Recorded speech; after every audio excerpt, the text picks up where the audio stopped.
हाँ तो प्यारे दोस्तों, जीतूंगा मैं खुद से वादा करो। जीतूंगा मैं खुद से वादा करो। जितना सोचते हो कोशिश उससे ज़्यादा करो।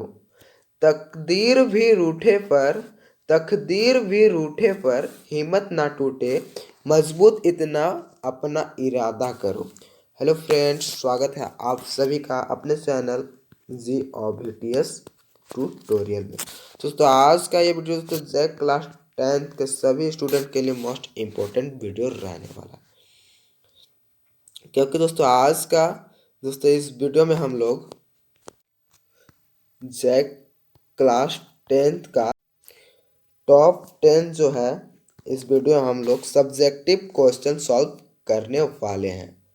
तो दोस्तों मैं आपको बता दूं कि आपका सोशल साइंस का एग्ज़ाम जो है ये आपका 12 फरवरी को है, और उस दिन दोस्तों मैं ये क्वेश्चन जो दे रहा हूँ वो आपको सीधा एग्ज़ाम में देखने को मिलेगा। इसलिए दोस्तों आप वीडियो को बिल्कुल भी स्किप करने के बारे में बिल्कुल भी मत सोचिएगा, क्योंकि दोस्तों आप वीडियो को स्किप कीजिएगा तो दोस्तों आपको फिर दिक्कत होगा। इसलिए दोस्तों आप वीडियो को इसको स्किप करने का बिल्कुल भी मत सोचिएगा। और दोस्तों आप वीडियो देख लेने के बाद अपने सभी दोस्तों के पास वीडियो को शेयर जरूर कर दीजिएगा दोस्तों, ताकि उनको भी इस वीडियो से लाभ हो सके दोस्तों। और दोस्तों आप चैनल पर पहली बार आए हैं तो दोस्तों चैनल को सब्सक्राइब कर लीजिएगा दोस्तों, और सब्सक्राइब कर लेने के बाद बेल आइकन को ऑल पे सेट जरूर कर दीजिएगा, ताकि दोस्तों मैं जब भी अपलोड करूँ वीडियो तो सबसे पहले नोटिफिकेशन आपके पास पहुँचे। तो चलिए दोस्तों हम लोग बिना समय गंवाए हुए वीडियो को शुरू करते हैं। तो देखिए दोस्तों यहाँ आपका पहला प्रश्न जो पूछा गया है क्या कहता है, देखिए मुद्रा को परिभाषित कीजिए। तो दोस्तों मुद्रा को आपको परिभाषित करना है। तो देखिए उत्तर है आपका मुद्रा। मुद्रा यानी कि दोस्तों पैसा यानी कि करेंसी। दोस्तों मुद्रा को ही क्या बोला जाता है, पैसा बोला जाता है। पैसा या धन के उस रूप को कहते हैं जिससे दैनिक जीवन में क्रय और विक्रय होती है। क्रय और विक्रय यानी कि कोई वस्तु को खरीद करना या फिर बिकना, उस मूल्य पर खरीदना या फिर बेचना, उसे क्या कहते हैं, क्रय विक्रय कहते हैं होती है। इसमें सिक्के और कागज के नोट दोनों आते हैं। दोस्तों सिक्के और कागज के नोट जो है ये दोनों आते हैं। आमतौर से किसी देश में प्रयोग की जाने वाली मुद्रा उस देश की सरकारी व्यवस्था द्वारा बनाई जाती है। मसलन भारत में रुपया व पैसा मुद्रा है। तो हमारे भारत में दोस्तों क्या है, पैसा है और दोस्तों रुपया है। तो चलिए हम लोग बढ़ते हैं नेक्स्ट प्रश्न की ओर। तो देखिए दोस्तों आपका 2 नंबर का क्वेश्चन क्या कहता है, गांधी जी ने असहयोग आंदोलन वापस लेने का फैसला क्यों लिया। तो गांधी जी थे वो असहयोग आंदोलन वापस लेने का जो है फैसला वो क्यों लिए थे आपको बताना है। तो उत्तर जो है देखिए 5 फरवरी 1922 में उत्तर प्रदेश के गोरखपुर जिले में स्थित चौरी चौरा नामक जगह पर बाजार से गुजर रहा एक शांतिपूर्ण जुलूस पुलिस के साथ हिंसक टकराव में बदल गया। तो दोस्तों चौरी चौरा नामक जगह पर जो है एक बाजार था, उस जगह से गुजर रहा एक शांतिपूर्वक, क्या दोस्तों शांतिपूर्वक जो जुलूस था वो पुलिस के साथ जो है वो आपका क्या हो गया, हिंसक टकराव में बदल गया। जो पुलिस के पुलिस जो था वो हिंसा टकराव में जो है बदल गया। आंदोलनकारियों ने कुछ पुलिस वालों को थाने में बंद कर आग लगा दी। इस घटना के बारे में सुनते ही महात्मा गांधी ने 12 फरवरी 1922 को असहयोग आंदोलन रोकने का आह्वान किया। उनको लगा था कि आंदोलन हिंसक होता जा रहा था। तो दोस्तों आप लोग अच्छी तरह से क्वेश्चन को एकदम याद कर लीजिएगा, रट लीजिएगा। दोस्तों आप रट नहीं सकते हैं तो कम से कम समझ लीजिएगा दोस्तों, आप अच्छी तरह से एग्जाम में लिख कर आइएगा दोस्तों। आप वीडियो अगर देख रहे हैं तो दोस्तों आपको कुछ एग्ज़ाम में अगर ये क्वेश्चन आता है तो आपको याद आएगा, वीडियो में ये देखे थे तो आप कुछ जोड़ जोड़ कर आप क्वेश्चन लिख सकते हैं। इसलिए दोस्तों आप वीडियो को शुरू से लेकर अंत तक जरूर देखिएगा। तो चलिए दोस्तों हम लोग बढ़ते हैं नेक्स्ट प्रश्न की ओर। तो देखिए दोस्तों आपका 3 नंबर का क्वेश्चन कहता है, क्या कहता है, कल्पनादर्श यूरोपीय किसे कहते हैं। तो कल्पनादर्श यूरोपीय किसे कहते हैं दोस्तों। तो देखिए दोस्तों आपका आंसर जो कहता है, सभी प्रकार के भेदभावों से अलग एक ऐसा आदर्श समाज की कल्पना जिसे वास्तविक रूप देना लगभग असंभव है। तो दोस्तों सभी प्रकार के जो है भेदभावों से क्या है, एक अलग ऐसे आदर्श समाज है कल्पना जिसे वास्तविक रूप देना लगभग असंभव है। यानी कि दोस्तों वास्तविक रूप देना बिल्कुल ही संभव नहीं है। यूटोपिया या कल्पनादर्श के नाम से जाना जाता है। दोस्तों किस नाम से जाना जाता है, यूटोपिया या फिर कल्पनादर्श के नाम से जो है जाना जाता है। तो चलिए दोस्तों हम लोग बढ़ते हैं नेक्स्ट प्रश्न की ओर। दोस्तों यहाँ हम लोग 4 नंबर का क्वेश्चन देखते हैं। तो यहाँ टाइपिंग मिस्टेक हो गया, यहाँ पे 4 नंबर का क्वेश्चन होना चाहिए। तो देखिए दोस्तों चौथा नंबर का क्वेश्चन क्या कहता है, सत्याग्रह का विचार से आप क्या समझते हैं। तो दोस्तों किसका विचार है, सत्याग्रह का विचार से आप क्या समझते हैं। तो उत्तर है दोस्तों देखिए सत्याग्रह जन आंदोलन का एक नया तरीका था। सत्याग्रह के विचार में सत्य की शक्ति पर आग्रह और सत्य की खोज पर बल दिया जाता है। दोस्तों सत्याग्रह के विचार से हम यह समझते हैं कि देखिए जो सत्य है, सच्चा है, उसके शक्ति पर जो है आग्रह, यानी कि उसकी सत्य की खोज पर जो है बल दिया जाता। तो जो सत्य है उन पे जो है जोर दिया जाता था। इसका अर्थ था कि अगर आपका उद्देश्य सच्चा है, यदि आपका संघर्ष अन्याय के खिलाफ है, तो उत्पीड़क से मुकाबला करने के किसी शारीरिक बल की आवश्यकता नहीं।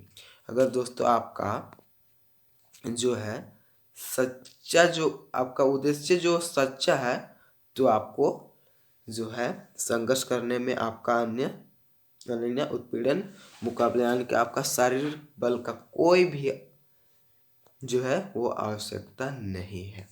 तो चलिए दोस्तों हम लोग बढ़ते हैं नेक्स्ट प्रश्न की ओर। तो देखिए दोस्तों अगला क्वेश्चन आपका क्या कहता है, किन्हीं 2 राजनीतिक दलों के नाम बताएं। यार ये जो क्वेश्चन जब आपको पूछा जाएगा दोस्तों, ये 2 नंबर का क्वेश्चन जो है आपका पूछा जाएगा। तो क्या कहता है देखिए, किन्हीं 2 राजनीतिक दलों के नाम बताएं। तो देखिए उत्तर भारतीय जनता पार्टी और आपका दूसरा है दोस्तों भारतीय राष्ट्रीय कांग्रेस पार्टी, याद रखिएगा। चलिए हम लोग बढ़ते हैं नेक्स्ट प्रश्न की ओर। तो देखिए दोस्तों आपका 5 नंबर का क्वेश्चन कहता है सड़क परिवहन के 2 विशेषताएं लिखें। तो आपको सड़क परिवहन के बारे में 2 विशेषताएं को लिखना है। देखिए पहला है दोस्तों, सड़क ऊबड़ खाबड़ धरातल और पर्वतों पर बनाई जा सकती है। सड़क जो है दोस्तों उसे ऊबड़ खाबड़ धरातल और पर्वतों पर भी बनाई जा सकती है। और दूसरा है दोस्तों, सड़कों को बनाने में अन्य परिवहन साधन की अपेक्षा कम लागत आती है। दोस्तों सड़कों को बनाने में जो है परिवहन साधन की अपेक्षा जो है हमारा कम लागत आती है। तो चलिए दोस्तों हम लोग बढ़ते हैं फिर अगले क्वेश्चन की ओर। तो देखिए दोस्तों आपका अगला क्वेश्चन क्या कहता है। और दोस्तों आप एग्जाम में जो है अपने से अच्छी तरह से लिखिएगा दोस्तों, मतलब कि आप सोच कर भी लिखिएगा। जिस क्वेश्चन रहेगा उस क्वेश्चन से आप रिलेटेड लिखिएगा तो आपको अच्छा खासा नंबर जो है मिल जाएगा। क्योंकि दोस्तों आपका एग्जामिनर्स जो रहता है वो उनके पास ज़्यादा समय जो नहीं रहता है, इसलिए दोस्तों आपका पेपर को जो है वो ज़्यादा उतना अच्छी तरह से चेक नहीं करेगा। इसलिए दोस्तों आप जो क्वेश्चन रहेगा उससे रिलेटेड क्वेश्चन का आंसर आप लिखेगा तो आपको नंबर मिल जाएगा। इसलिए दोस्तों आप बिल्कुल इस जगह को खाली मत छोड़िएगा, एकदम जगह एकदम भर के आइएगा। आपको एक या फिर 2 नंबर, गलत आंसर भी लिखेगा तो आपको 1-2 नंबर मिल ही जाएगा दोस्तों, इसलिए आप जगह खाली बिल्कुल भी मत छोड़िएगा। तो देखिए 7 नंबर का क्वेश्चन क्या कहता है, बहुराष्ट्रीय कंपनियां किसे कहते हैं। तो बहुराष्ट्रीय कंपनियां किसे कहते हैं, तो उत्तर जो है देखिए दोस्तों आपका, जो कंपनियां एक से अधिक देशों में व्यापार करती है उन्हें बहुराष्ट्रीय कंपनियां कहा जाता है। तो दोस्तों जो कंपनी जो होता है दोस्तों, वो एक से अधिक यानी कि तो एक से अधिक देशों में जो है वो व्यापार जो करते हैं, व्यापार यानी कि दोस्तों एक से अधिक देशों से वो व्यापार करते हैं, उन्हें क्या कहते हैं दोस्तों, बहुराष्ट्रीय कंपनियां कहा जाता है। जैसे फोर्ड मोटर, ये फोर्ड मोटर कंपनी जो है दोस्तों, ये कई सारे देशों से जो है व्यापार कर इत्यादि, क्योंकि इसे ही क्या कहते हैं, बहुराष्ट्रीय कंपनियां कहते हैं। ये आपका 2 नंबर का क्वेश्चन पूछा जाएगा दोस्तों, चलिए आप लोग याद कर लीजिएगा, बहुत सिंपल सा है। तो चलिए हम लोग बढ़ते हैं नेक्स्ट प्रश्न की ओर। तो देखिए दोस्तों आपका 8 नंबर का क्वेश्चन क्या कहता है, फ्रांसीसी लोगों के बीच सामूहिक पहचान का भाव पैदा करने के लिए क्रांतियों ने क्या कदम उठाए।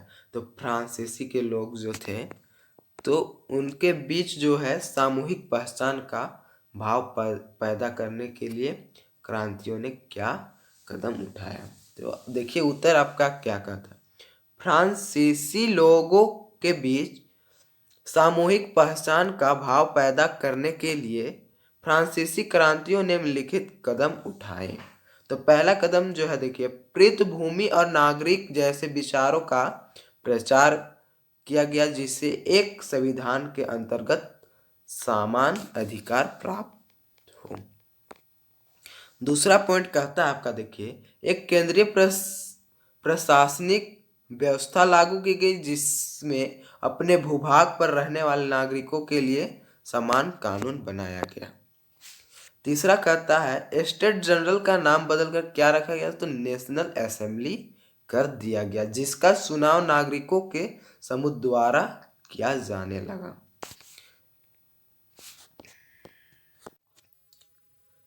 चौथा पॉइंट कहता है आपका देखिए, नई स्तुतियां रची गई, शपथें ली गई और शहीदों का जो है गुणगान किया गया। मतलब कि दोस्तों जो शहीद जो हुए थे उनका क्या किया गया, गुणगान हुआ। यह सब राष्ट्र के नाम पर हुआ। तो यह सब किसके नाम पर हुआ दोस्तों, तो यह सब आपका राष्ट्र के नाम पर किया गया। देखिए आपका अगला पॉइंट कहता है 5वां, फ्रांस का नया राष्ट्र ध्वज चुना गया।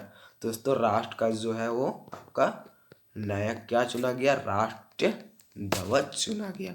और छठा पॉइंट आपका कहता है देखिए, फ्रेंच को राष्ट्रीय भाषा के रूप में जो है चुना गया। किसे दोस्तों, फ्रेंच के को जो है वो आपका राष्ट्रीय भाषा के रूप में जो है चुना गया, और क्षेत्रीय बोलियों को हतोत्साहित किया गया। तो चलिए दोस्तों हम लोग बढ़ते हैं नेक्स्ट प्रश्न की ओर। देखिए 9 नंबर का प्रश्न आपका कहता है, सूरत बंदरगाह 18वीं सदी के अंत तक हाशिए पर क्यों पहुंच गया। तो क्यों पहुंच गया दोस्तों, देखिए उत्तर है, सूरत बंदरगाह 18वीं सदी के अंत तक हाशिए पर पहुंच गया क्योंकि, पहला देखिए ऑप्शन, पहला पॉइंट कहता है आपका, मशीनों उद्योगों के युग से पहले अंतरराष्ट्रीय कपड़ा बाजार में भारत में रेशमी और सूती उत्पादों का दबदबा रहता था। गुजरात के तट पर स्थित बंदरगाह के जरिए भारत खाड़ी और लाल सागर के बंदरगाहों से जुड़ा हुआ था। निर्यात व्यापार के इस नेटवर्क में बहुत सारे भारतीय व्यापारी और बैंकर सक्रिय थे। 1750 के दशक तक भारतीय सौदागरों के नियंत्रण वाला एक नेटवर्क टूटने लगा था। तो देखिए दोस्तों आपका फिर अगला पॉइंट क्या कहता है। तो अगला पॉइंट कहता है, देखिए यूरोपीय कंपनियों की ताकत बढ़ती जा रही थी। पहले उन्होंने स्थानीय दरबारों से कई तरह को रियायतें हासिल की और इसके बाद उन्होंने व्यापार पर एकाधिकार प्राप्त कर लिया। इससे सूरत बंदरगाह से होने वाले निर्यात में नाटकीय कमी आई और यह बंदरगाह हाशिए पर चला गया। तो चलिए दोस्तों हम लोग बढ़ते हैं नेक्स्ट प्रश्न की ओर। तो देखिए दोस्तों आपका 10 नंबर का क्वेश्चन कहता है, बहुउद्देशीय परियोजना से होने वाले प्रमुख लाभों को लिखे। तो जो दोस्तों बहुउद्देशीय परियोजना से जो लाभ होते हैं उसको लिखना है। तो देखिए दोस्तों आपका कहता है उत्तर, बहुउद्देशीय परियोजनाओं के उद्देश्य एवं लाभ। पहला देखिए, जल भंडारण में सहायता मिलती है। तो बहुउद्देशीय परियोजना के होने से दोस्तों जल भंडारण में क्या होती है, सहायता मिलती है। दूसरा कहता है देखिए, बाढ़ रोकने में भी सहायता मिलती है। तो जो बाढ़ आती है दोस्तों उसे भी रोकने में जो है सहायता मिलती है। तीसरा पॉइंट कहता है देखिए, जल विद्युत का उत्पादन होता है। तो दोस्तों जल विद्युत का जो है उत्पादन होता है। नहरों द्वारा नौका परिवहन में भी सहायता मिलती है। तो नहर के द्वारा जो है दोस्तों नौका परिवहन, जो नौका के परिवहन का भी जो है सहायता मिलती है। फिर पांचवा पॉइंट कहता है दोस्तों, मत्स्य पालन के लिए उत्तम क्षेत्र प्रदान करती है। इसमें दोस्तों आपका अगर 2 नंबर का क्वेश्चन पूछा तो 2 पॉइंट लिख दीजिएगा दोस्तों, और जो है आपका 3 नंबर का पूछता है दोस्तों आपको 3 पॉइंट लिख देना है, और 5 नंबर का क्वेश्चन पूछता है दोस्तों आपको 5 पॉइंट लिख देना है। तो चलिए दोस्तों हम लोग का जो टॉप 10 सब्जेक्टिव क्वेश्चन जो था दोस्तों, इस वीडियो में हम लोग 10 सब्जेक्टिव क्वेश्चन सॉल्व किए। और दोस्तों आप हमारे चैनल पर पहली बार आए हैं तो दोस्तों आप चैनल को सब्सक्राइब कर लीजिएगा दोस्तों, और बेल आइकन कॉल पे सेट जरूर कर दीजिएगा, ताकि दोस्तों मैं जब भी अपलोड करूँ वीडियो तो सबसे पहले नोटिफिकेशन जो है आपके पास पहुँचे। और दोस्तों आप अपने सभी दोस्तों के पास वीडियो को शेयर ज़रूर कर दीजिएगा दोस्तों, ताकि इस वीडियो से भी उनको भी लाभ हो सके। तो चलिए दोस्तों हम लोग मिलते हैं फिर अगले वीडियो में।